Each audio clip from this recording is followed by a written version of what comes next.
So it has been a long day for me of getting lots of little projects, trying to get projects out of the way. And of course, I've uploaded a couple of videos that talked about customer service, and this one's not going to be much different. So I stopped at a couple places today that did the exact same thing. Not the car dealerships. This is not about them, but it does have something to do with the automotive industry. Anyway, I stopped by these shops, and first one came recommended by the second dealer I saw today. It's a Chrysler or Jeep dealer in Conway, and they recommended this audio place. So I stopped by there to see if they'd give me a quote. Man, let me tell you something. Sticker shock. I remember when I used to do my own audio work, and it was dirt cheap, and it sounded great. Ain't no such thing like that if you get somebody else to do the work. I suppose I could do it myself cheaper, but who's got time for that, right? So got a quote. Was a lot higher than I thought it would be. Took some options out and finally settled on a pretty reasonable price. Told the guy I needed a day just to kind of make sure this is the way I wanted to go, and I left. So I went to one of his competitors, which was another probably a half hour away, but closer to my house, only like 5 minutes from my house, maybe 10 at the most. Anyway, I went to the competitor's shop. Very much a different feel. Now, the first shop, the guy was nice, greeted me, talked me through things, but I don't know. You just have a gut feeling about places, so I didn't feel real good about it. Went to the other shop, got him to quote the exact same thing, or at least I think it's the same thing.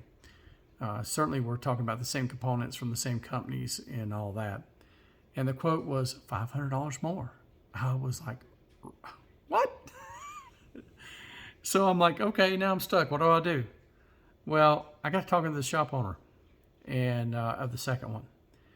And I realized that, his labor was more than double what the other guy was going to charge. And he didn't, I told him who he was competing against, and he didn't down talk the guy at all, didn't say anything bad about him. I said, I really need to see if this is apples to apples. So I called the first guy. I said, hey man, can you send me a quote, a written quote for what all you're going to do? No, I can't do that. Excuse me? I said, can you take a cell phone and take a picture of the screen? Everybody's got a cell phone, right? A smartphone. And text it to me? Nope, I don't have a cell phone. I can't do that. Okay, so now my red flags are going up everywhere. And I'm starting to think, well, maybe he quoted it low on purpose, left a few things out, that later after all the stuff comes in, he's going to go, oh, I forgot that you needed this. Or maybe he was quoting me substandard equipment by comparison. I'll never know.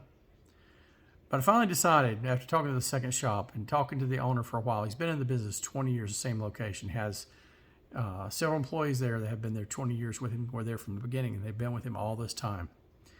And they're not in a prime spot down here, so they're kind of out in the country a little bit. So the other guy was in a prime spot. I mean, right down there with everything on Myrtle Beach. This guy's a good ways away from all that action. You don't stay in business 20 years doing people wrong in that kind of work, especially when you don't do any. He told me I don't do any advertising. Everything comes word of mouth. And that's how I like to run my business, is word of mouth. So I said, you know what? $500 is a big difference, but I'm just going to go with my gut here. When I get ready to do the work, you're getting the business. So I tell you this story just to kind of reiterate what we've been talking about already about customer service and treating people with respect and doing what you say you're going to do and putting the customer's needs first. I really feel like the guy at the second shop, he made sure that I was getting high quality components.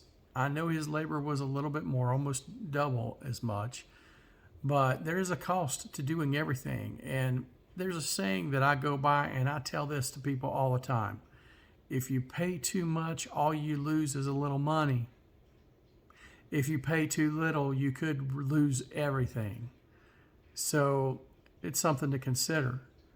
Instead of going with the lowest bargain basement price you can get on everything, you need to consider the quality of what you're buying if it's going to meet the needs that you think it's going to meet? And how satisfied are you going to be a year from now that you got such a cheap deal? I don't know. Take that from what it's worth. So you people that are in the sales industry, if you're selling quality stuff, don't apologize for it. If you do quality work, don't apologize for it. You know, the Bible says a workman's worthy of his hire. So I take that to mean if you're doing quality stuff, you're treating people the right way, and you're putting your clients first, you ought to charge more. You ought to get more for your services because you're not the bargain basement kid. All right, you're in this for the long haul. If you're doing it for a career, the best way to protect your career is giving people something that's quality and making that client's needs greater than your needs. Have a great day. We'll talk to you later.